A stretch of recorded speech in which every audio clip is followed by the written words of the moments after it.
Est-ce que vous pouvez me présenter 3 nouveautés sur Parcoursup pour l'année 2025? Alors, Parcoursup, on a essayé, le point commun de toutes ces nouveautés, c'est la consultation des usagers. À chaque fois, on consulte les lycéens pour connaître leurs critiques, leurs attentes, leurs espoirs finalement à travers le site Parcoursup. On en a déduit cette année 3 éléments de nouveautés qui sont disponibles depuis le 18 décembre. Premier élément, permettre de mieux comprendre l'offre de formation et de se repérer entre les statuts des établissements. Est-ce que la formation est éligible aux bourses?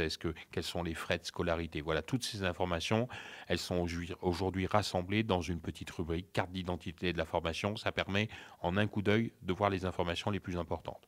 Deuxième élément, on avait une attente qui s'exprime aussi pour connaître finalement qu'est-ce qu'on devient une fois qu'on a fait cette formation. Est-ce qu'on s'insère dans l'emploi? Est-ce qu'on poursuit des études? Quel est le niveau de salaire? Ce seront des informations qui vont être largement partagées sur Parcoursup. Peut-être un chiffre à retenir. Cette année 2025, 75% des formations présentes sur Parcoursup vous renseigneront sur le taux d'insertion à la suite de la formation. Évidemment, quand on fait un choix de formation, c'est aussi un choix de devenir. Donc je crois que c'était important de l'apporter.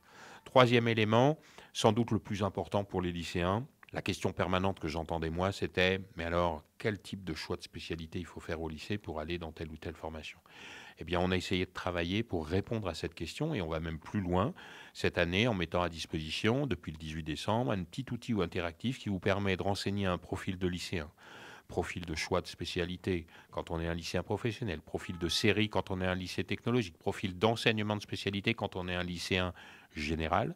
Et puis vous y ajoutez un niveau de moyenne générale. Et à partir de ces informations que vous rentrez vous-même, eh bien Parcoursup vous donne des résultats et vous donne à voir quels étaient les candidats ayant ce même profil, qu'est-ce qu'ils ont eu comme proposition au cours des 3 années précédentes. Je crois que c'est un élément aussi qui rassure, c'est un élément qui donne à voir. Et nous, on est toujours sur la ligne de crête qui consiste à mieux informer pour mieux aider et en même temps prévenir les comportements d'autocensure, parce qu'ils existent souvent, prévenir aussi des fois l'excès de confiance, parce qu'il arrive aussi chez certains lycéens. Donc voilà, il y a un petit chemin qui est étroit entre les deux, et c'est en apportant une information éclairée avec des conseils.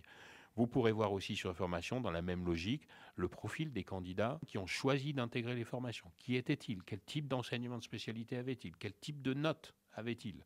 Entre telle ou telle note de moyenne générale, je crois que là aussi, voilà, c'est un élément qui peut vous motiver, hein. Là, on n'est qu'au premier trimestre, donc il vous en reste un pour tout donner, de manière à aller dans la formation qui vous plaît le plus.